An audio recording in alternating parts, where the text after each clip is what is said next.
नमस्कार दोस्तों, lead India law associates यानी लीला के इस वीडियो में आपका बहुत बहुत स्वागत है। दोस्तों, इस वीडियो में मैं आपको बताऊंगा जो सबसे ज्यादा पूछे जाने वाला सवाल है कि कोर्ट मैरिज के बाद क्या लड़की के घर वाले एफआईआर करवा सकते हैं। एफआईआर करवा सकते हैं तो वो क्या एफआईआर करवा सकते हैं। दोस्तों, सबसे पहली बात तो यह है कि कोर्ट मैरिज आप कब कर सकते हैं, एफआईआर किस तरीके से हो सकता है, अगर एफआईआर हो जाता है तो आप उससे बचेंगे कैसे, आपको किस प्रकार से प्रोटेक्शन मिलेगा, यह सभी सवाल इस वीडियो में लेंगे और सभी सवालों के जवाब देंगे। देखिए, सबसे पहली बात तो यह है कि अगर आप शादी करते हैं और शादी करने के लिए अगर आप बालिग हो चुके हैं, यानी कि लड़की की एज 18 ईयर्स और लड़के की 21 ईयर्स पूरी हो चुकी है, तो घर के लोग कोई भी जेन्युइन एफआईआर नहीं करा सकते। लेकिन कुछ कंडीशन है। अगर ऐसा हो कि आपने शादी करने के लिए आप चले गए लेकिन लड़की की वैलिड सहमति नहीं है। वैलिड सहमति से मतलब यह है कि अगर आपने दबाव में या किसी तरीके से जबरदस्ती आप बहला फुसला कर लेकर चले गए हैं और फिर आप शादी कर रहे हो तो वैलिड सहमति की जरूरत है।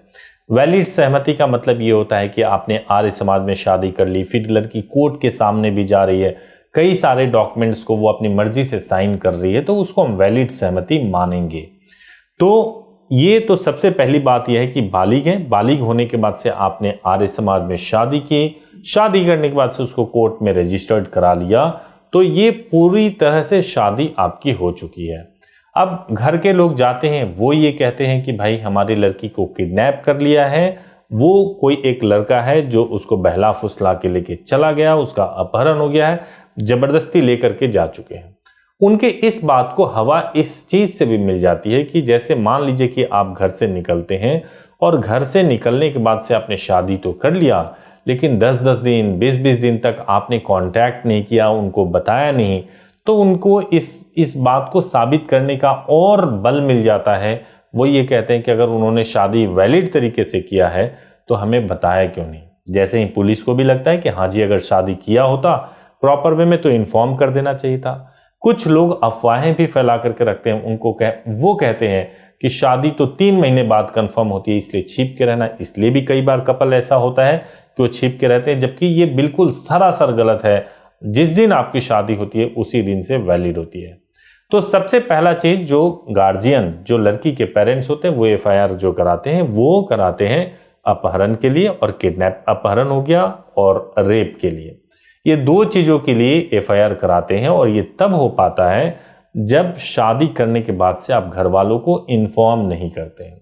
मान लीजिए आप घर से निकले, घर से निकलने के 48 घंटे या 72 घंटे के अंदर आपने घर वालों को बता दिया, आपकी पत्नी ने घर वालों को बता दिया कि मैंने शादी कर लिया, मेरे ये मैरिज सर्टिफिकेट है, तो लड़की के घर वाले जो एफआईआर है वो नहीं करा पाएंगे।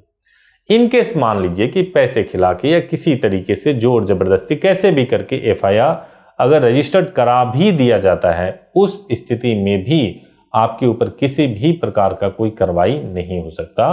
कारण यह है कि आप दोनों बालिग हैं, और जब आप बालिग हैं और आपने लीगली शादी किया है तो आपके ऊपर किसी भी प्रकार का एफआईआर नहीं लिखा जा सकता। अगर लिखा गया है तो अपने आप रद्द हो जाएगा जब आपकी पत्नी का बयान होगा।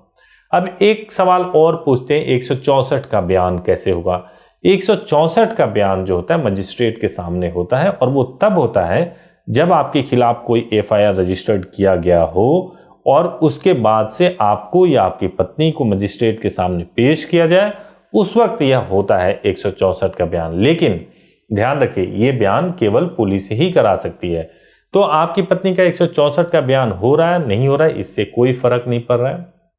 फर्क ये पड़ रहा है कि आपने वैलिड तरीके से शादी किया है।